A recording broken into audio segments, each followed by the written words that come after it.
Mo, good afternoon. How are you doing? Good afternoon, Craig. I'm good. Yourself? Yes, not too bad, thank you. Can't complain. And for all our viewers and watchers today, we've got a very special guest on today. It's slightly different to the normal format we've been doing. And we've got FTSE 100 mentor and advisor, Moe Nawaz, on today, also founder of the Homeless One charity. And the reason for getting Mo on today is just to provide some thoughts and tips and advice around the coronavirus situation. Because Mo works with a lot of businesses to help them grow. So Mo, do you want to do an introduction, tell people who you are, what you do? I've been working with FTSE 100 leaders. I've helped to increase their revenues by 760 million over the years. And that's primarily through helping them to think more non-linearly rather than linearly. If you look at 99.9% of the population all tend to think of linear problems and arrive at linear solutions with that. That will just allow you to grow incrementally. And if you're in business, you need to start looking at problems and try and find more non-linear solutions rather than linear solutions. Whereas as I say, the linear solutions will just allow you to grow incrementally. If you want to grow in leaps and bounds, then you've got to look for the non-linear solutions to the problems. That way, it'll separate you away from the rest of the crowd. Okay, would you like to give a few examples of that in action?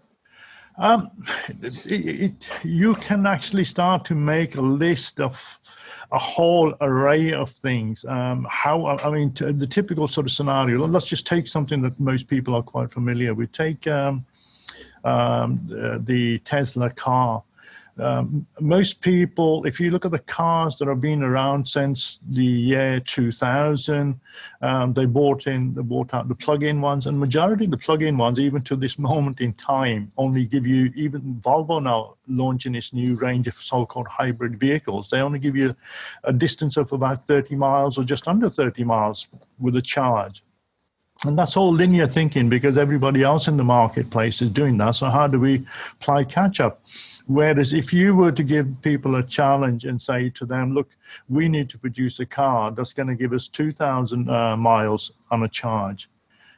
You can't use any of your past records. You can't use any of your past historical data. You just have to start with a blank canvas and start planning and mapping and coming up with ideas and solutions to an entirely new ball game. You no longer having to depend on the combustion engine or anything else. Elon Musk started off with an idea of bringing out a sports car when everybody laughed at him. Electric sports car. Well, you can't produce an ordinary car, let alone an electric one that's going to do X number of hundreds of miles. And he persevered and he eventually done it. And now, like everybody else is jumping on the bandwagon. I mean, that's just a simple analogy of that. But I mean, I can go into and elaborate more, but it gets a little complicated. Sure, and it might be good to just say this ties back in throughout this conversation. So obviously with the coronavirus pandemic going on now, obviously kicked off towards the end of December, I think it was, it started to gain some traction. So it'd just be good to get your thoughts around what's happening now, with businesses who are struggling to trade through this time, maybe just because they're not able to trade through this time, like a restaurant, for example, or just a business that's just purely struggling. How can they make the most of this situation? I think there's an awful lot of businesses that are going to be facing debts. And you've got two options at the end of the day. One is to say, well, that's it, I'm not going to carry on. I'm going to sell my business and salvage whatever I can and walk away from it and call it a day. The other option is how can I restructure most of that debt that I have? And there are like insolvency practitioners, there are debt relief agencies who can help you with that. They can structure you to put a package together and help you to spread those payments over a period of time. Because you're not the only one that's going through those difficulties. And most companies at the moment are going to be restructuring themselves. And again, there are opportunities for some people in some instances to be able to draw a line wind the company up if it's a limited company, have it put into liquidation and buy the assets back for a smaller amount. So it might even be, a number of options open to you. But again, if you're going to look at it linearly and see what everybody else is doing, then, you're going to be sitting there like, I'm in an hour and I'll wait till we're allowed out the gate. And then, I'll start thinking, whereas you should be planning now to say, well, hang on a minute. If I'm running a restaurant, I've always wanted to expand to open up another 5 or 6, but I've only managed to get to 1, or I've only managed to get to 2. Now is your opportunity to go and, talk to some of the other people who've just about had enough and prepared to go out of business, and just be prepared to take on some of their debts, which means, you might have to remortgage, borrow money, or bring in friends and family to put up some of the money. Hey, presto, next thing you know, I have half a dozen restaurants at the price of next to nothing. Okay, and what's your thoughts around debt at the minute? Because obviously the government have got their furlough scheme, which obviously you don't have to pay back. They've got these bounce back loans and the other grants that came out as well, and some other loans from the banks. What's your thoughts around them? Would you advise businesses to take them through this time if they really need them, or? I'm the wrong person to be giving advice on that. You really need an accountant on board for that, Craig. If I was to start guessing whatever, I'd be, probably clueless in most ways. So trying to guide somebody on that, I think your ideal sort of first port of call is your accountants on that. But whatever grants the governments are giving you and you're eligible for them, grab them. Don't sort of hesitate.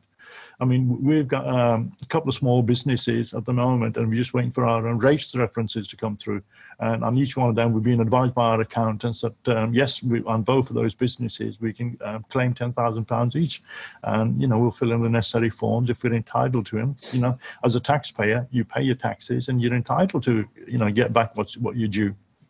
Sure. Okay, got it. And so just taking a step back and jumping back to January, February time when coronavirus really started to hit the news in the UK. In hindsight, obviously we've had a couple of other business owners on here, and most of them have said, in fact, all of them have said that they first heard about coronavirus around the end of January, beginning of February, and they didn't really prepare or plan for anything, despite all the lockdowns across the globe. So in hindsight, what do you think businesses should have been doing as soon as coronavirus hit the news, if anything at all? I think majority of us, including myself, we didn't take it serious enough. We just assumed, well, it's just another flu, another cold, everybody's panicking over nothing. And then when we seen the numbers towards end of February, then into like March, we start to start to see the figures going up higher and higher. And then the government sort of like shut down. I think was it 23rd of March, was it? I think it was. 23rd, yeah, that's right. 23rd of March when the government then shut down. That was when I think reality really hit home. And it was fear of like, oh, look at the numbers of real people, like, every single day. And it was like 300 people going up to nearly 1,000 people towards the end of the day. And those are real people with real families. And it was only at the shutdown that it really, really, hit home to most of us to say, well, hang on a minute, this is going to affect us. It's not something that's far away in another country. Yeah. And do you think there's anything that businesses could have done to prepare for that, or do you think there was no amount of planning? During the lockdown period, we were told we were going to be locked in for 3 weeks, and I think most people realised, listening to the news abroad and all that it was going to be longer. Yeah, you do two things. Time is going to pass regardless, whether it's 3 weeks, 3 months, 3 years. Time will always pass. It's what you do in that time to prepare, where you want to be at the end of that cycle, at the end of that sort of period. If it's a 3 months period that's going to be a lockdown, where do you want to be in that 3 months time? And what are you doing now to prepare yourself for the end of that 3 months time? Are you going to hit the floor running, or are you going to be just sitting around, enjoy the 3 months, and come the end of 3 months, start worrying and panicking? Yeah, that's the interesting thing. And it kind of leads on to my next question as well. I was going to ask is what should businesses be doing now? Because obviously we've got kind of probably three different levels of business. We've got those who can work from home and carry on trading, and probably haven't been affected as much as other people, or in fact probably boomed. We've got the ones in the middle who are, perhaps the business is out of action and the business owners are taking over, furloughing staff and working on from a skeleton platform. And then we've got those like restaurants who are just completely dead. What should businesses be doing now during this downtime to promote this again, role? it's you know, if you're doing the same as most people are doing, again, linear thinking, non-linear thinking. I mean, I've got about 3 restaurants down London that I've been working with, and you know, they were typical sort of restaurants, and we've now got them set up on Uber, we've got them set up on Just Eat, and they've just been focusing on takeaway. Out of the 3, 2 of them, after about 2 weeks, wanted to knock it on the head simply because they weren't bringing enough money in. I said, look, you've only just been registered with Just Eat. You've only just been registered with Uber. How do you expect to start making money when others have been on there an awfully long time to build their feedback and everything else? And all of a sudden now, like, they're beginning to really, really accelerate. By paying for the paid traffic onto Just Eat, so that they're having to, you know, pay for per postcode an extra, you know, £500-600 to make sure that their listings up higher up, and they're starting to get notice and they're starting to get orders on a daily basis. So it's, again, do you just go and put your toes in, and because it doesn't work, and run away and say, well, that's it, I'm not going to try? Or do you put your toes in, both of your feet in, and say, right, I'm going to make sure that this works. What have I got to do to make it work? Okay, that's a good example. Even after the shutdown, I mean, the restaurants, don't forget, if your capacity was that you got a seating capacity for 50 people, even after the shutdown, you're going to be lucky if you're allowed to have 20 people sat in that place. Yeah, that's true. So, you know, your focus is going to be then, if I'm going to be only allowed 20 people or 15 people at a time, how do I still bring my revenues up? What else can I be doing? And those that were sharp enough and converted their restaurants into takeaways, they're going to be well ahead of the game compared to others who will be just going out the gate and think, you know, I'm not going to be able to do 15 people at a time. Okay, and are there any other examples you could share from different sectors, maybe from the B2B sector or anything like that? Take the B2B, take your sort of typical industry. Again, people sat there thinking, well, you know, I'm going to be losing clients, I might be foreclosing, I might have to lay staff off and things like that. Again, you know, I always say, like, you know, look at the people that are still thriving, and most of the online businesses were still thriving. And all you need to do is go spend a bit of time on their sort of websites and say, okay, these guys are already doing that. Let me have a look at Companies House, see what sort of turnover they're doing. If they're doing, you know, 5 million, 10 million turnover, what can you analyze on their website that they have not noticed? What sort of SEO traffic are they sort of like ranked on page 2, page 3, or page 4 that you feel you can help them to bring out? What are they doing in paid traffic? What is it that you can do to optimize? And then go and approach them. Say, look, you know, I can add another 5% to your bottom line. On a £10 million company, if you can add even 10% to their top line, which might equate to, you know, 5% or 10% on the bottom line of that. And that means that, you know, you can stick an invoice in for 50 grand, 80 grand, which your 50 grand, 80 grand invoice becomes irrelevant because it's what you've helped them to achieve that they weren't able to do on their own. Okay, and obviously I've been in your mastermind group for a good couple of years. Obviously, I've known you for the best part of 10 years now. Obviously, probably one of the most common things we hear when you give your strategies is, oh, it's a lot of work, it's a lot of legwork, I don't know where to start and whatnot. What advice would you give to somebody who's sat there perhaps thinking, oh, I need to do something, but I can't really be bothered, or it's too difficult to do, or it's going to take weeks to get done? What advice would you give to give them a bit of a kick up the backside and get them moving? I don't think it's a question of kicking anybody up the backside. You've either got the mindset that you want to actually achieve your outcomes, or you've got the mindset, well, I'll sit there and, you know, things are going to happen for me. Well, nothing's going to happen for you unless you take that initiative and do something about it and follow the, you know, the instruction, you know, on the tin. If you get a tin of paint to paint the walls and you just sort of all of a sudden pour it on and then decide to get rollers going all over the place, you get paint all over the place, it's going to be chaos. So, you know, you got to decide, first of all, what do I want? In most cases, an awful lot of people have got everything going on in there, and they very rarely put it on paper. So the first thing you need to do is make sure you do a brain dump and dump everything onto large,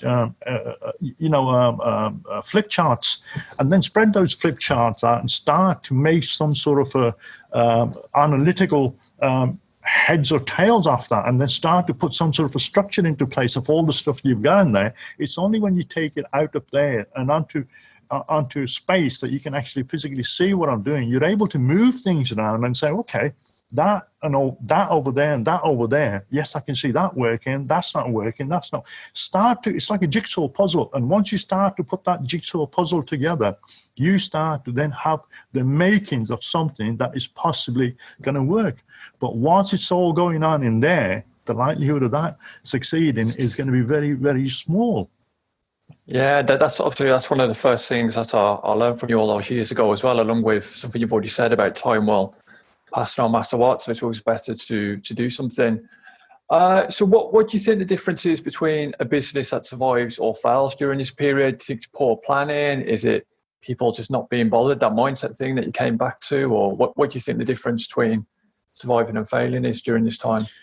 I think once things get the doors are open. I was going to say get back to normal, because there is no such thing as normal, because we don't know really what the future is going to hold for us. Once you get out there, you really need to focus on systems and processes. Most people want to scale up, and they talk about scaling and growing without even having any systems, procedures, or processes into place. So, you've got to do the first thing first, and you've got to put those systems in place. You've got to put processes into place, and you've got to be able to, if you're doing a 12-month forecast to say, okay, in 12 months' time, I want to be, I'll give you an example. We're launching a business now, which should have been launched a while back, where it's a business called Kind Socks. And the purpose of Kind Socks is to give away, or rather donate, 1 million pairs of socks every single year to the homeless. Now, for the first 18 months, our target is to achieve that 1 million donation of 1 million pairs of socks. So for every pair of socks we sell, we'll be donating a pair away.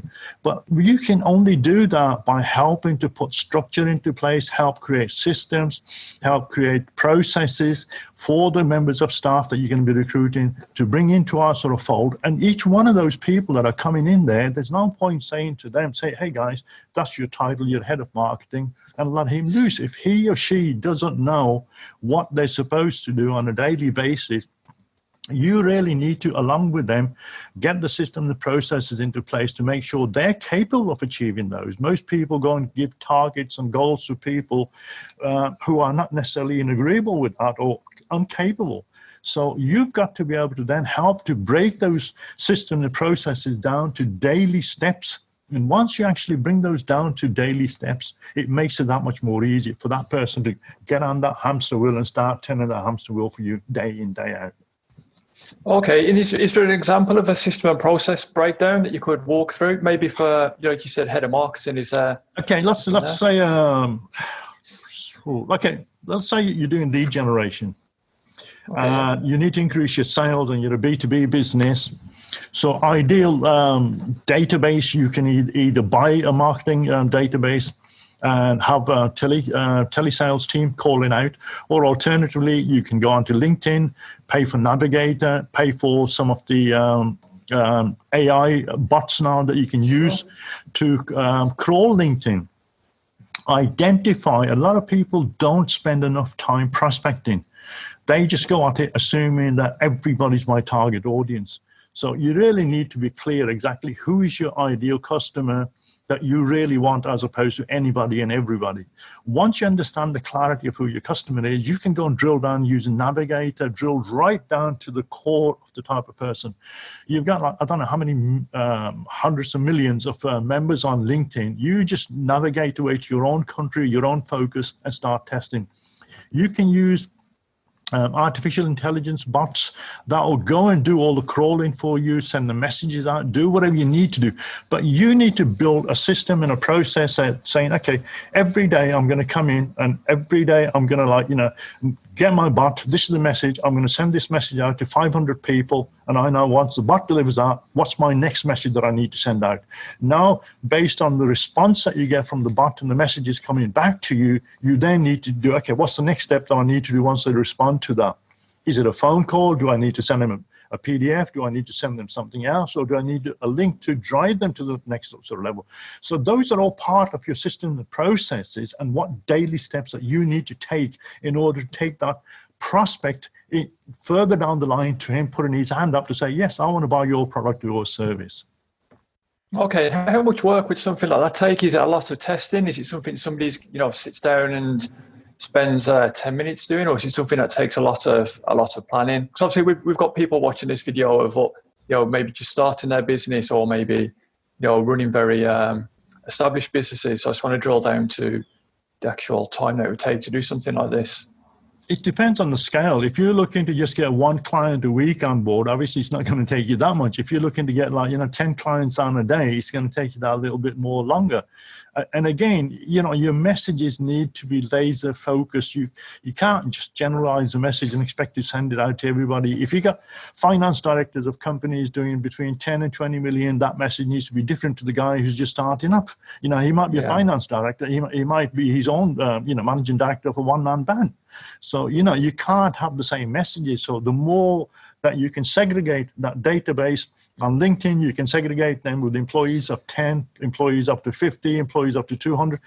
You segregate those, then segregate their titles and make sure that the messages that you're sending out are specific to them and are relevant to them. Okay, and you mentioned LinkedIn and some automated tools. Are there any of your favorite tools you wish to share with everybody? Oh, there's plenty. Just type in, go onto Google and type in artificial bots or IE bots for LinkedIn, same as Facebook. There's several for Facebook. If you want to use Facebook for prospecting, if it's B2B, then go on to LinkedIn. There's one called Dux, DUX hyphen soup. Dux Soup is one of them, and it's only a few dollars a month to use that. And then there's a whole array of other software that you can use that are there. And the artificial intelligence, it's so important that you're using these bots. Otherwise, you've got to employ people to do that. The same as if you're outsourcing, again, people say, well, I don't want to use anybody abroad because I don't know how many hours. If I'm paying somebody's salary, and I'm paying them for 40 hours a week, how do I know they're doing 40 hours a week? Well, if their work involves sitting on a computer and doing 40 hours worth of work, there's software again, timedoctor.com. Time Doctor, yeah. You go on there, and that's again costs you, a few dollars a month per head, and you can literally monitor that person, get all the feedback, what he's doing, what she's doing. If his job or her job is to be listing stuff for you on eBay, Amazon, or if it's meant to be that he's doing search engine links for you, you can monitor that person, see how long has he been away, having his cups of coffee and cups of tea, or having his lunch. And say, well, this ain't on, fella. I'm paying you for 8 hours a day, and you're only doing 2 hours. Okay, that makes perfect sense. One of the strategies I was taught when recruiting people from abroad, a lot of people place advertisements and expect the other person to send a CV back, and they don't really understand. So if you're hiring, create a video yourself and put that as an application, saying, right, these are the 6 questions. I want you to go on a video, and I want you to answer these 6 questions. And that way you can tell whether that person's a sharp cookie or not, what's his English like, what anything else that you want to ask him, you can then fathom that out. And I can guarantee half the applicants probably won't even send you a video, they'll just send you a CV. So that disqualifies those people. The other ones, you can then decide to narrow down. You can go to the Philippines, literally get somebody for for £300 a month to £400, £600 a month, and you get some really, really smart cookies there. No, that's a good tip, Mo. It's a good little process as well. Now, I'm guessing you've been asked this question hundreds of times since this happened, so it's crystal ball time, I'm afraid. Where do you see everything going in the next 3 to 6 months? I think if you focus on what's important to you rather than what's important to everybody else, apart from your customer, if you focus on what's important to you and what's important to your customer, you'll find those logical steps. It doesn't take a genius to work that out. But if you just sort of working out what's in it for me, forget the customer, it's not going to work.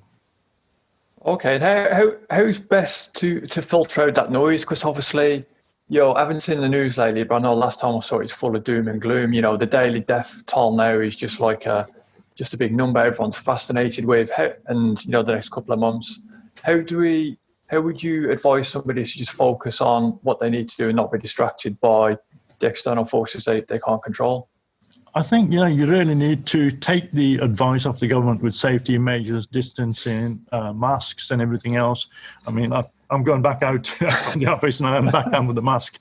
And you know, we've got the homeless. We run the homeless charity every single night of the week, and we're there. So you know, we're on the forefront, but we're risking ourselves. But at the same time, you know, you take whatever measures that you can. And I'm a great believer, when your time is up, it doesn't matter whether you're in bed, driving a car, or you know, at work. It's up. End of story.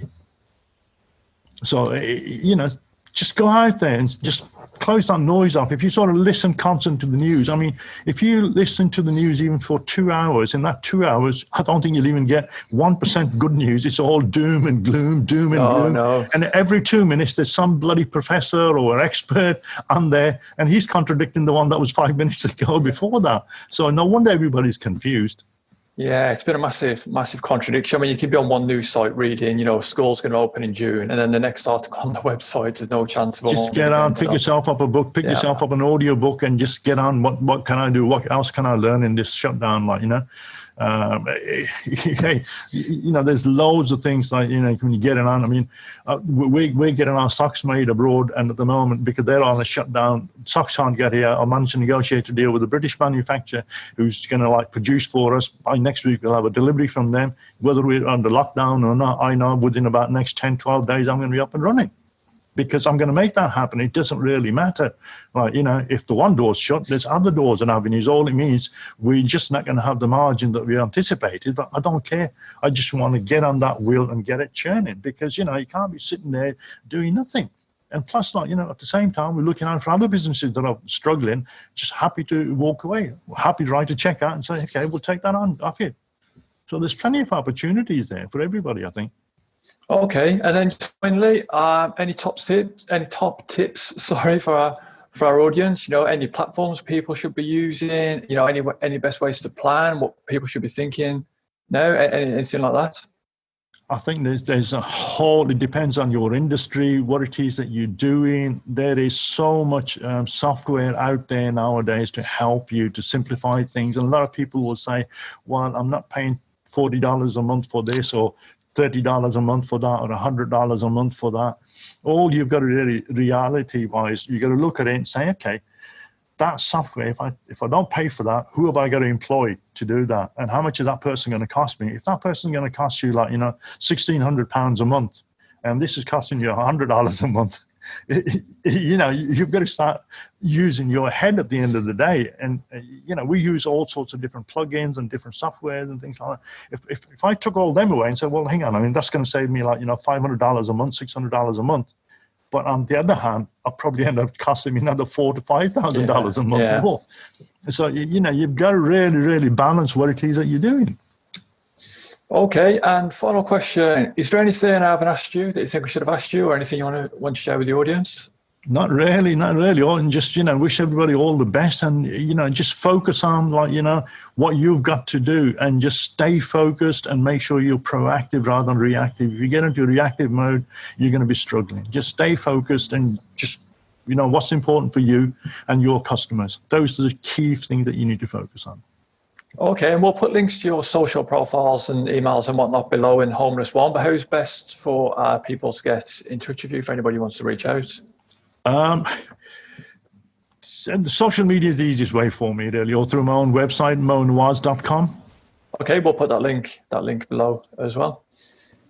Okay, Mo, anything else? No, that's it. I wish everybody all the best, and I'm sure, you know, most of the sensible ones have already been using their time wisely and productively during the shutdown, and hopefully, that, you know, when the doors open, they're going to be out that gate like, you know, like lightning. Yes, absolutely. Mo, very intelligent guy. Thanks for your time. Really appreciate it. Thank you, Greg. Thanks. Good afternoon. Thank you. Bye.